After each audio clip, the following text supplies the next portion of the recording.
Mardi 18 novembre, c'est le jour de la qualification des Ducs face à Amiens pour les quarts de finale de la Coupe de France. Mais c'est aussi l'anniversaire de Pavol Mihajlić. Le Slovaque, solide défenseur des Ducs, fêtait ses 32 ans.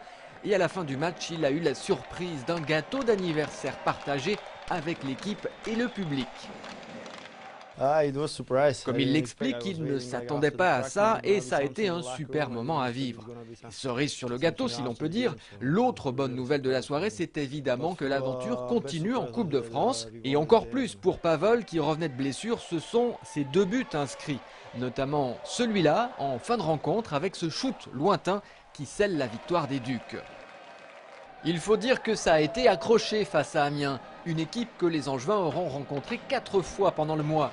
Les Gothiques ouvrent même le score en début de premier tiers sur un exploit d'Amado. Derrière, les Ducs réagissent avec 4 buts à suivre. 2 par Jonathan Bellemare, puis Laprise et Mihajlić.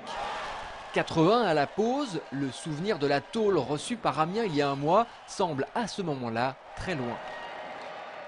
À quelques côtés, oui, mais il y a aussi cette côté que l'adversaire, ils ont libéré à prendre beaucoup plus de risques. Alors, quelquefois, c'est très très difficile à jouer contre une équipe comme ça qui a rien à perdre. Dans le deuxième tiers, les Ducs sont en supériorité numérique, mais ils ne parviennent pas à tuer le match. Amiens trouve même par 3 fois les clés des cages de Koivula. Et à chaque fois, Angers doit s'employer pour répliquer. Nous, c'est pas nécessairement d'être au-dessus de nos affaires, mais c'est peut-être un petit peu de trop de confiance, puis tomber dans la routine. Quand tout va bien, tu penses que ça va aller tout seul, mais il faut que tu continues à faire les efforts.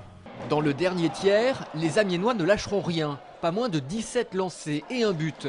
Il faudra 2 réalisations de Lassalu et Bellemare pour porter le score à 9-5. Les Ducs joueront donc les quarts de finale de la Coupe de France le 23 décembre prochain. Ils sont donc à 2 heures d'une finale à Bercy, mais attention, à Bercy c'est encore très loin comme le rappelle Pavol. Il faudra prendre classiquement match après match pour aller, comme il y a 2 ans, en finale à Bercy. Ça fait déjà rêver.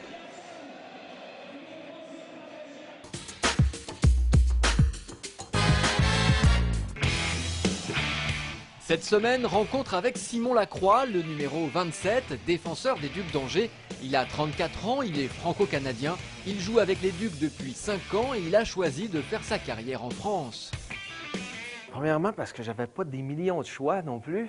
Les joueurs comme moi, il y en a beaucoup au Canada. Il y en a des meilleurs, il y en a des moins bons, mais il y en a aussi un paquet comme moi qui rêvent juste de faire une carrière, à jouer au hockey, à gagner leur vie honorablement, à faire ça. Puis moi, je fais partie de ces gens-là ici. À Angers, on le sait Simon, tu joues avec ton frère Martin. Le fait que je sache qu'il soit prêt, c'est sûr, c'est les liens familiales et tout ça. Donc, c'est très, très important pour moi. Ça doit l'être pour lui quelque part aussi, j'en suis sûr. Je ne pourrais pas le décrire, mais c'est sûr que quelque part, on est connectés puis on s'entraide beaucoup. Ton plus grand souvenir, c'est bien sûr la Coupe du Monde de hockey l'été dernier au Canada, sous les couleurs de la France. Mais ton pire souvenir? Moi, je me rappelle l'année dernière, plus précisément, notre quart de finale, demi-finale contre Rouen. C'était un des événements de ma humble carrière de hockey où est-ce que j'ai été le plus humilié de perdre en 3 matchs, puis pas n'importe comment en plus. Je me rappelle plus exactement, mais des trucs comme 7-1, 6-1, des choses comme ça. Honnêtement, dans ma carrière, je pense que c'est peut-être la fois où j'ai été le plus humilié sur la glace en tant qu'équipe. Alors l'équipe, justement, c'est une notion qui te tient beaucoup à cœur, question d'éducation. Je parle un peu de ma famille, on est 7 garçons chez nous. Bon, c'est sûr qu'il y a eu des moments difficiles quand même. On n'a pas une famille très, très riche ou quoi que ce soit, mais ça t'apporte certainement des bonnes valeurs. Martin nous en a sûrement déjà parlé, donc je fais partie des 7 frères qui sont entraidés, puis qu'on a... Peut-être que ces valeurs-là, justement, j'ai réussi à les amener sur la patinoire ou dans un concept d'équipe. Puis j'aime les choses objectives et puis quand c'est juste. Puis bon, on ne peut pas faire des vies parfaites. Des fois, il y a de la politique et tout ça, mais on essaie de ramener ça le plus possible puis de passer au travers des saisons, que tout le monde soit le plus content d'adhérer au projet possible. Comment est-ce que tu te définis? Je fais mon chemin, peut-être pas tout le temps prendre les autoroutes payantes, mais par les chemins de campagne, des fois, on arrive à avoir un résultat qui est pas trop mal. Et puis,